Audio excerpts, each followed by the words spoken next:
Harry Potter and the Chamber of Secrets. Chapter 2. Dobby's Warning. Early the next morning, Harry was awakened by the sound of wooden boards being hammered, another day locked inside. Uncle Vernon's voice rumbled like distant thunder from outside the door. "Get up and clean downstairs." Harry walked to the door, grabbed the handle, and twisted it hard.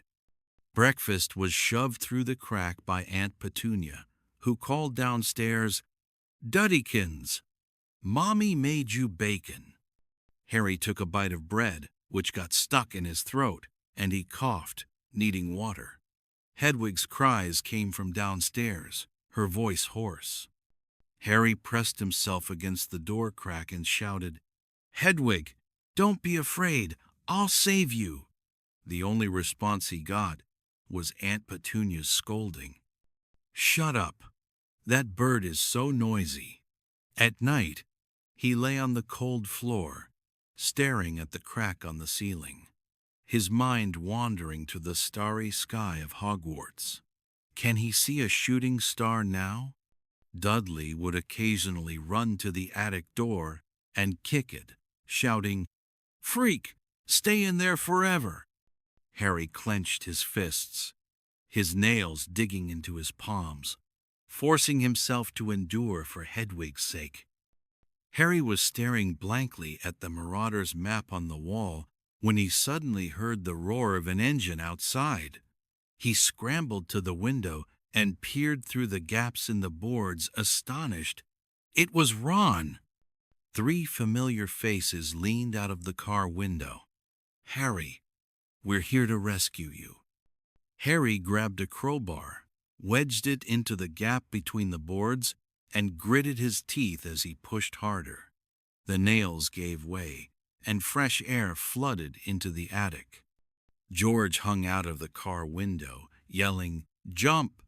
The car'll catch you!" Harry took a deep breath, climbed onto the windowsill, and trusted them. He closed his eyes and leaped. Strong hands grabbed his arms, caught. The car was crammed with the Weasleys' belongings. Suddenly, Harry remembered Hedwig, locked in the cupboard. "She's in there." Fred immediately swung the car around. George flicked his wand at the cage's lock. "Alohomora!" Hedwig burst out in a flurry of feathers. Uncle Vernon charged outside, brandishing a shovel. "Get 'em! That's my car!" But the car was already soaring high above the English countryside. Ron slapped the steering wheel excitedly. "Hit this to speed up, we might even catch the Hogwarts Express." Fred and George rummaged through snacks in the back. "Harry, you must be starving." Harry accepted a chocolate frog with a quiet thanks. Ron scratched his head sheepishly. "Sorry, we've been writing to you since June." The car's engine sputtered occasionally. Harry's chest warmed. "It's fine. I knew you wouldn't forget me." Ron's expression darkened. "The chamber. Dad's mentioned it." Fred paused mid-bite. "Mum's been going on about it reopening, too." The car flew over a forest, the castle's turrets glinting in the sunlight.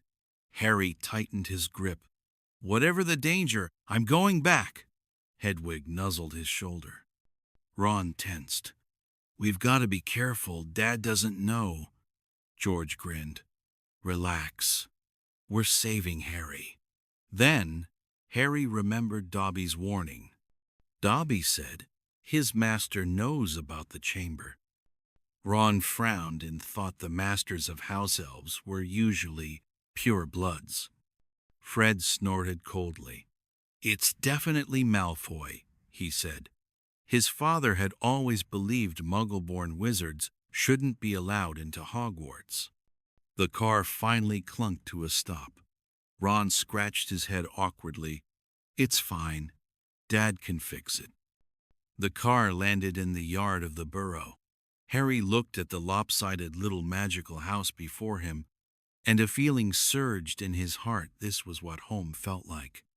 A wooden sign reading, "The Weasleys," hung on the door. Sunflowers in the yard towered taller than a person, and smoke curled from the chimney, carrying the scent of freshly baked bread. Suddenly, he felt at ease. Though it wasn't grand, it was brimming with the warmth of home, far better than the cold cupboard under the stairs on Privet Drive. "Welcome to the burrow." The twins had already started helping unload the luggage. "Mum must have made pies for us." The door swung open, and in the warm glow of the light stood a familiar figure. "Harry, dear child."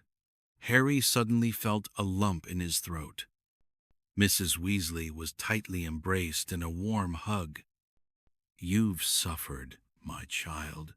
The enticing aroma of food wafts from the kitchen. Harry knew he had found his true home, and his heart whispered, "I'm finally home." Chapter 3. The Burrow. As the creaky wooden door opened, the aroma of freshly baked bread wafted through the air. A wind chime hung by the entrance, its tiny beads, actually miniature versions of Quidditch balls, tinkling on their own. The stairs slanted slightly, each step letting out a friendly creak as if greeting visitors. A knitting basket rolled across the floor by itself, needles swiftly darting back and forth, soon producing a sock embroidered with an owl pattern. Molly Weasley hurried out from the kitchen, wearing a checkered apron with a dusting of flour on her cheeks. "Harry, you finally came!" He hugged Harry so tightly that Harry could barely breathe. "Vernon Dursley actually dared to treat you like that?" Mr. Arthur Weasley poked his head out from the study. He was wearing round-framed glasses, his hair slightly disheveled, holding a dismantled Muggle radio in his hand. "Harry, welcome, welcome. Do you know why this Muggle contraption makes noise?" He excitedly handed the radio to Harry, his eyes sparkling with curiosity. "Arthur, let Harry rest for a while first, and stop talking about your Muggle studies all the time. There's an alarm clock on the mantelpiece in the living room, and it's ticking." Humming a wizard's tune, a plate on the dining table was clearing the dishes by itself. Forks and spoons hopped around like little dwarves, and the photos on the wall were alive. In the Weasley family portrait, Bill and Charlie were waving at Harry, while Molly called upstairs, "Jingnir, come out quick! Harry's here!" A flurry of hurried footsteps echoed from the staircase as a little red-haired girl came running down. When she saw Harry, her cheeks instantly turned as red as a ripe apple. Every morning, Harry would practice spells in the yard with Ron. Ron's wand was an old one previously used by Charlie. Every time he cast the Lumos spell, green sparks would shoot out, scorching the dandelions in the yard black. Ron would stomp his feet each time, but Harry knew it was because Ron always mispronounced Lumos as loose. Hermione also visited the burrow once, carrying a backpack larger than herself, stuffed with second-year textbooks. She pulled out a thick notebook filled with neat handwriting and demonstrated on the spot. Raising her wand, she uttered Alohomora, and the old shed door in the yard clicked open. Fred and George were experimenting with skiving snack boxes, having secretly bought some mandrake juice in Diagon Alley. Fred even slipped Harry a jumping toffee. After eating it, Harry's tongue bounced around in his mouth for 10 minutes. Ginny would always secretly follow Harry and the others, slipping her hand-drawn portraits of Harry under his pillow. She'd also sit in the apple tree in the yard, watching Harry practice Quidditch. Once, when Harry accidentally fell off his broom, Ginny immediately ran over and handed him a handkerchief embroidered with a tiny lion. Her face turned red again, and she dashed back into the house. Molly took out a small silver box from the kitchen cupboard, filled with shimmering golden powder. Remember, stand in the fireplace and clearly say, Diagon Alley. Don't mumble it like Ron did last time when he said, Diagon Alley, and nearly ended up in Egypt. Harry stood in the fireplace, clutching a handful of flue powder, and took a deep breath. The flames shot up suddenly, spinning him around. A few seconds later, he landed in the fireplace of Diagon Alley. Wizards bustled all around, busy with their shopping, while the air was filled with the scents of butter, beer, and roasted chestnuts. The Weasley children were already waiting for him outside Ollivander's wand shop. They had first visited Madame Malkin's robes for all occasions. Madame Malkin measured Harry with a magical tape measure that slithered around him on its own, occasionally letting out a cheerful ding. Just as they were about to head to Flourish and Blots, Harry suddenly heard someone call his name. Potter. It was Draco Malfoy. He was dressed in an expensive silk robe, flanked by his father, Lucius Malfoy. Lucius wore a sleek black suit, his hair impeccably groomed, and held a jewel-encrusted wand. His gaze was as cold as a serpent's. Well, if it isn't the boy who lived, what are you doing hanging around with the Weasleys' poor brats? He deliberately glanced at Ron's shabby robes. Molly, can't you afford new clothes for your children? Tattered rags like these are an embarrassment to wizards. Molly's face turned pale with anger, but she held back. Lucius, our affairs are none of your concern. Harry didn't want to get entangled with Malfoy and pulled Ron to leave. But just then, he noticed Lucius holding a small black box in his hand, engraved with strange patterns. Draco tugged at Lucius's sleeve and said, Father, let's go to Nocturne Alley. The Platinum Blog Shop has new dark magic items in stock. Lucius nodded, his gaze lingering on Harry for a second as if calculating something, then left with Draco. Harry followed their direction with his eyes and saw them entering a dimly lit alley, its entrance sign reading, Nocturne Alley. After buying books at Flourish and Blots, Ginny suddenly tugged at Harry's sleeve. Her face was slightly pale, and she was clutching a book tightly. Harry grew concerned, but Ginny quickly shook her head. With that, she hurried away. Just as they were about to leave Diagon Alley, Harry suddenly spotted Lucius Malfoy loitering at the alley's entrance. The black box in his hand was gone, replaced by a white envelope. He glanced around and, when no one was looking, slipped the envelope into the bag of a passing witch. Harry recognized her as Ginny. Lucius then disapparated. Harry immediately went after Ginny. Her eyes flickered nervously, and Harry noticed her hands trembling, with something bulky in her pocket. Back at the burrow, Harry told Ron about the incident. Ron frowned. Harry nodded and touched the scar on his forehead. The scar was hurting again. He had a feeling that Lucius's action was somehow connected to the Chamber of Secrets crisis Dobby had mentioned, and Ginny might have already been dragged into this dangerous plot. As night fell over the burrow, an unknown peril was approaching. Chapter 4. At Flourish and Blots. As the morning light of September 1st had just crept onto the leaky theater roof, Molly Weiss's shouts already rang out in the courtyard. Get up now. If you keep dawdling, we'll miss the Hogwarts Express.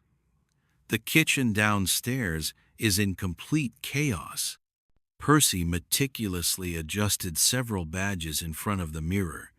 Ginny sat at the corner of the dining table, the toast in front of her untouched. Harry walked over and asked about Ginny's condition. "Ginny, are you feeling unwell?" "No, not at all. Big brother Harry, I'm just a little nervous. It's my first time going to Hogwarts." Molly walked over to comfort Ginny. "Don't worry. Hogwarts is very safe." "Is Headmaster Dumbledore there?" Arthur Weasley carried Harry's trunk out. "Everyone ready? We're taking the Muggle Underground to King's Cross Station. I've specially studied the route map. Absolutely no chance of getting lost." Molly was secretly stuffing anti-lost crumpled handkerchiefs into everyone's pockets. King's Cross Station buzzed with noise and activity, steam billowing from the train chimneys. Arthur led everyone to the spot for platform 9 3/4. "Remember, just push your trolley straight at the wall, like this." Just as Arthur was about to step forward, a railway official wearing a red armband stopped him. Sorry, our kids are being mischievous." Fred and George went first, shouting, "Charge!" Their luggage trolley whooshed toward the brick wall and vanished in the blink of an eye. Percy straightened his tie and strode forward with his head held high. When it was Harry and Ron's turn, Ron suddenly grew nervous. "It can't be. We did this last year. What if the wall doesn't disappear?" They took a deep breath and pushed their trolley straight at the brick wall. But the expected sensation of passing through never came. Instead, a sharp pain shot through their foreheads. The trolleys crashed into the wall with a loud clatter, and the cauldrons inside tumbled out. Ron's face instantly paled. "What's going on? Why can't we get through?" Harry rubbed his throbbing forehead, his heart pounding. On the other side, Molly was stomping her feet in frustration. "Harry, Ron, hurry up! The train is about to leave." Arthur ran over and repeatedly checked the brick wall. Impossible, he thought. It's been fine every year. He tried tapping the wall with his wand. Ron was pacing anxiously. "What should we do? We're going to miss the train." Suddenly, Arthur clapped his hand to his forehead. "I've got it! Let's go to Diagon Alley. We can use flue powder at the Leaky Cauldron to get to Hogwarts." Jasmine nodded hurriedly. "I'll take Ginny and board the train first. You guys hurry up and follow. Remember to report Hogwarts Castle." Harry and Ron followed Arthur as they rushed into a secluded Muggle cafe. Arthur stuffed a small handful of flue powder into Harry's hand, clearly gripping the destination of Hogsmeade. Harry took a deep breath and scattered the flue powder into the flames. The fire at Hogwarts instantly flared up, swirling around him. Harry spun through the flue network, the sound of rushing wind filling his ears. When he landed, he found himself standing in a dim, damp fireplace. Surrounding him, the air was thick with a nauseating mix of decay and rust. A hoarse voice came from the shadows. "Welcome to Platinum Blog Shop. Need some dark magic artifacts?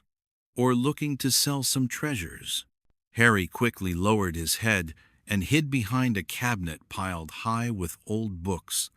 The shop door creaked open with a squeak, and Draco Malfoy's voice came through.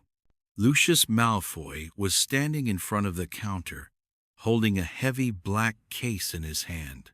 Mr. Borgin opened the box and gasped. "Mr. Malfoy, these are contraband." Lucius cut him off, his eyes scanning the surroundings. Draco picked up the bone specimen from the floor and Lucius sharply reprimanded Draco. Harry clearly saw a smug smile curl at the corner of Lucius's lips. Suddenly, Draco's gaze swept toward the cabinet where Harry was hiding. A familiar roar came from outside the shop. "Harry, are you at Gilderoy's?" The moment Lucius spotted Hagrid, his expression darkened instantly. Lucius glared fiercely at Harry, then grabbed Draco and hurried away. Hagrid yanked Harry up. "Silly boy, this is no place for you. Come with me quickly. Ron and Mr. Weasley are going mad with worry." Hagrid led Harry through the shadowy alleys of Knockturn Alley. As soon as I stepped into Diagon Alley, sunlight and noise immediately rushed in. Flourish and Blots was crowded with people, and a man in peacock blue robes stood on the steps signing autographs. Lockhart raised his wand and gracefully flicked it in the air. "Dear wizarding friends, my books, Break with a Banshee and Travels with Trolls, will surely help you get through every day at Hogwarts." Hagrid curled his lips. That was Gilderoy Lockhart, this year's Defense Against the Dark Arts professor, who spent all day boasting about himself.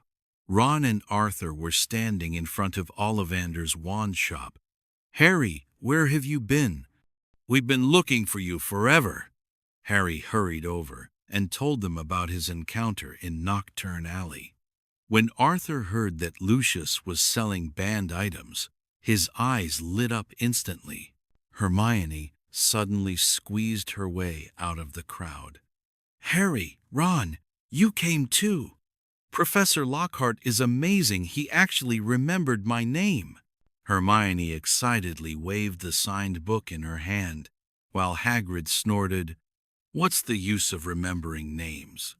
The real skill is being able to deal with Missy's monsters." Lee suddenly saw Ginny standing at the far end of the alley. Noticing Harry's gaze, he hastily stuffed the envelope into his robe pocket. He-Man noticed Ginny's unusual behavior. "What's wrong with Ginny?" Ron was puzzled by Ginny's condition. Not understanding why she had been acting strangely ever since returning from Diagon Alley, Harry touched the scar on his forehead, which had begun to ache faintly again. Arthur suddenly remembered something and patted Harry on the shoulder. Harry felt Percy was the prefect of Gryffindor, and they were finally ready to head to Hogwarts via Floo powder. When they arrived at Hogwarts Castle, the setting sun had already dyed the towers crimson. Harry stood in front of the castle, gazing at the familiar Forbidden Forest and Quidditch pitch, but without the usual excitement of previous years. The shadow of Knockturn Alley flashed through Harry's mind. Lucius's cold sneer surfaced in the memory, and the image of Ginny hiding the envelope reappeared. Harry had a vague premonition that this semester was destined to be anything but peaceful. An invisible gloom hung over Hogwarts. The neighboring trees swayed uneasily in the wind. The castle windows reflected the blood-red sunset. Harry took a deep breath and strode toward the castle. As the castle gates closed, a semester filled with unknowns began.